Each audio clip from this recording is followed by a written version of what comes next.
എക്സാമിന് ചോദിക്കുന്ന ഒരു ചോദ്യമാണ് അയോണിക് ബോണ്ടിന്റെ ഇലക്ട്രോൺ ഡോട്ട് ഡയഗ്രാംസ് വരയ്ക്കാൻ അല്ലെ. എന്താണ് അയോണിക് ബോണ്ട് എന്ന് പറഞ്ഞിട്ടുണ്ടെങ്കിൽ അയോണിക ബന്ധനം എന്ന് പറഞ്ഞാൽ ആറ്റങ്ങൾ പരസ്പരം എന്ത് ചെയ്യുന്നുണ്ട്, ഇലക്ട്രോണുകളെ കൈമാറ്റം ചെയ്യുന്നുണ്ട് അല്ലെ. ട്രാൻസ്ഫർ ഓഫ് ഇലക്ട്രോൺസ് നടക്കുന്ന വഴി നമുക്ക് ഉണ്ടാവുന്ന ബോണ്ടിനെ വിളിക്കുന്ന പേരാണ് അയോണിക് ബോണ്ട് എന്നുള്ളത്. അതിന്റെ ഒരു ഉദാഹരണമാണ് NaCl.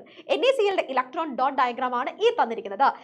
Na ഔട്ടമോസ്റ്റ് ഷെല്ലിൽ നമുക്ക് ഒരു ഇലക്ട്രോൺ ആണുള്ളത്, Cl ഔട്ടമോസ്റ്റ് ഷെല്ലിൽ നമുക്ക് 7 ഇലക്ട്രോൺസ് ആണുള്ളത് അല്ലെ. അത് നമ്മൾ ഇലക്ട്രോൺ ഡോട്ട് ആയിട്ട് വരയ്ക്കുന്നു. ഈ സോഡിയം ഈ ഒരു ഇലക്ട്രോണിനെ ക്ലോറിനെ വിട്ടുകൊടുക്കുകയും സോഡിയം എന്ത് ചെയ്യുന്നുണ്ട്, ഒരു പോസിറ്റീവ് ചാർജ് അറ്റൈൻ ചെയ്യുകയും ക്ലോറിൻ ആ ഒരു ഇലക്ട്രോണെ സ്വീകരിച്ചിട്ട് ഒരു നെഗറ്റീവ് ചാർജ് അറ്റൈൻ ചെയ്യുകയും ചെയ്യുന്നു. ഇലക്ട്രോൺ ഡോട്ട് ഡയഗ്രാം 2 മാർക്കിന് ചോദിക്കുന്ന ചോദ്യമാണ്. ഇനി നിങ്ങളടുത്ത് ചോദിക്കുന്നത് ഈ തന്നതിൽ കാറ്റയോൺ ഏത് ആനയോൺ ഏതെന്നാണ് അല്ലെ. കാറ്റയോണുകൾ എങ്ങനെയാണ് നമ്മൾ കണ്ടെത്തുന്നത്, പോസിറ്റീവ് ചാർജുള്ള അയോണുകളെയാണ് കാറ്റയോൺസ് എന്ന് പറയുന്നത്. അങ്ങനെയാണെങ്കിൽ Na+ എന്ന് പറയുന്നത് കാറ്റയോണുകളാണ്, ആനയോൺസ് എന്ന് പറയുന്നത് എന്താണ്, നെഗറ്റീവ് ചാർജുള്ള അയോണുകളെയാണ് നമ്മൾ ആനയോൺസ് എന്ന് പറയുന്നത്. Cl- എന്ന് പറയുന്നത് എന്താണ്, ഈ തന്നിരിക്കുന്നതിൽ ആനയോൺ ആണ്.